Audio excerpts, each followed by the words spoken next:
Welcome to MG9 news. చౌక ధరల దుకాణంలో నిత్యావసర సరుకులు పంపిణీ చేయాలన్న ప్రభుత్వ నిర్ణయాన్ని ప్రజలు స్వాగతించాలని, గత ప్రభుత్వంలో ఇంటి వద్దకు రేషన్ పంపిణీ చేసే వాహనాలను అసాంఘిక కార్యకలాపాలకు ఉపయోగించడం, రేషన్ వాహనాల ద్వారా స్కామ్లకు తెరలేపడం వల్ల సామాన్య ప్రజలు మరియు డీలర్లు విపరీతంగా నష్టపోయారని, అందువల్లనే రేషన్ వాహనాలలో నిత్యావసర సరుకులు పంపిణీ చేసే విధానానికి స్వస్తి పలికి డీలర్లకు పూర్తి స్వేచ్ఛ కలిగించి ప్రజలకు ఎటువంటి ఇబ్బందులు లేకుండా నెలలో 15 రోజులు 2 పూటల రేషన్ పంపిణీ చేసేలా ప్రభుత్వం నిర్ణయం తీసుకుందని మంత్రాలయం తెలుగుదేశం పార్టీ ఇన్ఛార్జ్ రాఘవేందర్ రెడ్డి అన్నారు.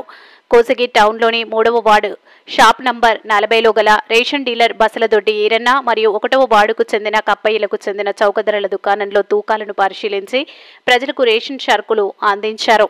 ఈ కార్యక్రమంలో టీడీపీ ఇన్ఛార్జ్ రాఘవేంద్ర రెడ్డితో పాటు మండల టీడీపీ నాయకులు, అభిమానులు, కార్యకర్తలు పెద్ద ఎత్తున పాల్గొన్నారు. MG9 టీవీ న్యూస్ ఛానల్తో కోసగి రిపోర్టర్ సతీష్.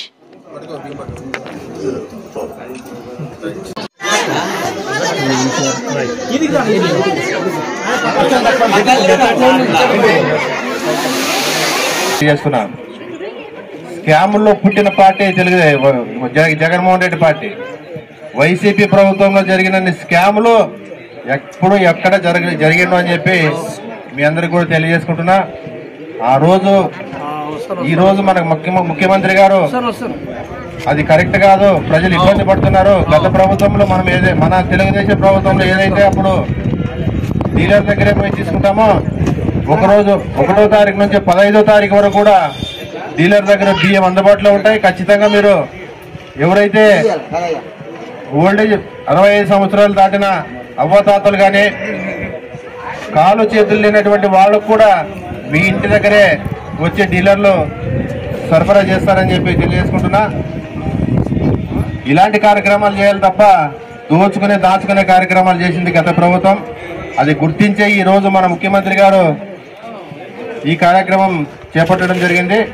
మన డీలర్లు కూడా, మన నియోజకవర్గంలో ఉండే ప్రతి ఒక్క డీలర్లు కూడా నేను చెప్పేది ఏంటంటే, మన ప్రభుత్వానికి మంచి పేరు తీసుకురావడానికి మీరు కూడా ఖచ్చితంగా అందరూ కృషి చేయాల్సిన అవసరం ఉంది.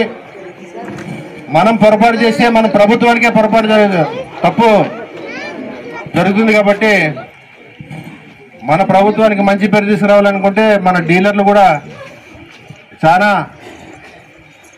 కోఆపరేట్ చేయాల్సిన అవసరం ఉంది ప్రజలకి. కాబట్టి ప్రజలకి డీలర్లు కూడా అందరూ కూడా అందుబాటులో ఉండి ఎవరైతే రేషన్